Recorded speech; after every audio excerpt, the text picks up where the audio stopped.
8 اکتوبر کی شام انشاءاللہ تعالی یہاں پہ ٹریکٹر چلے گا، ٹریکٹر کامیاب ہوئے گا۔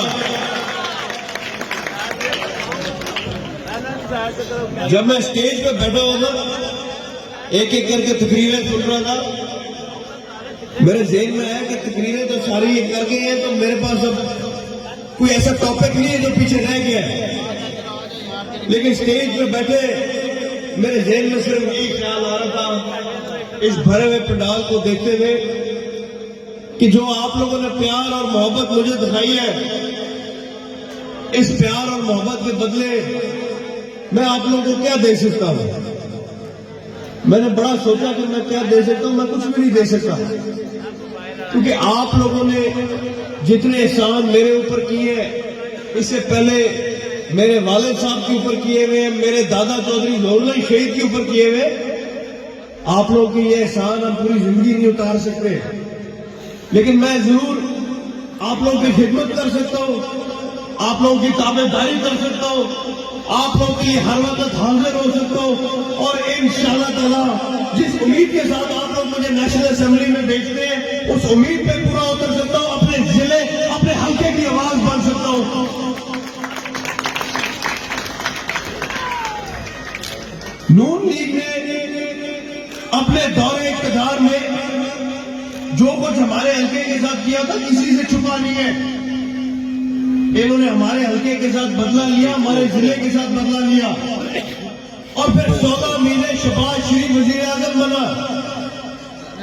اخباروں پہ اور ٹی وی پہ یہ سب آ کے کہتے تھے کہ تجربہ کار حکومت آ گئی ہے۔ یہ جو آج آپ لوگوں سے ووٹ مانگنے آتے یہ کہتے تھے تجربہ کار حکومت آ گئی ہے۔ ان 16 مہینوں میں جتنا ہمارا ملک پیچھے گئے شاید پچھلے 50 سال میں نہ گیا ہو۔ یہ ہمیں صلہ ملے اس تجربہ کار حکومت کا۔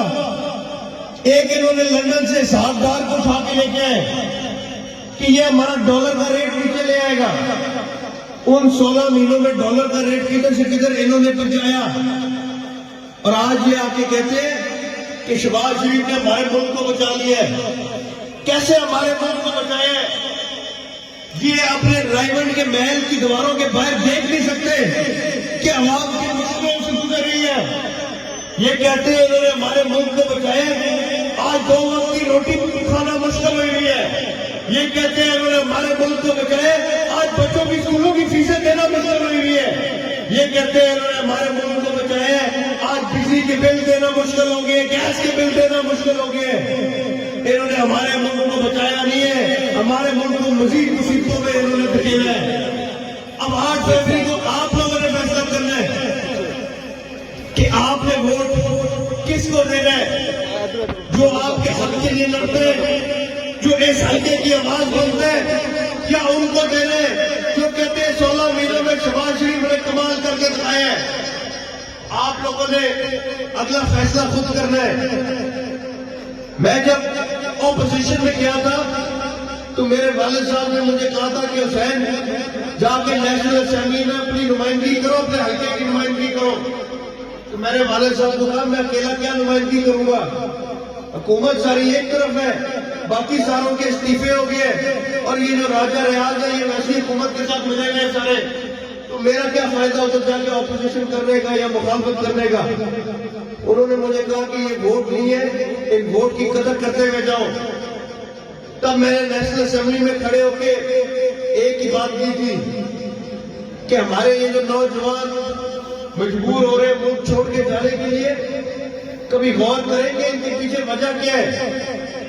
جب بھی نیشنل اسمبلی میں اس پہ بات ہوئی تھی تو ہمیشہ بات ہوتی تھی کہ بارڈر پہ سختی کرے، ایجنٹوں پہ سختی کرے، اس طرف دھیان نہیں آیا کہ وجہ کیا ہے یہ بچے باہر جا رہے ہیں۔ یہ بے روزگاری، گھر کی مجبوریاں،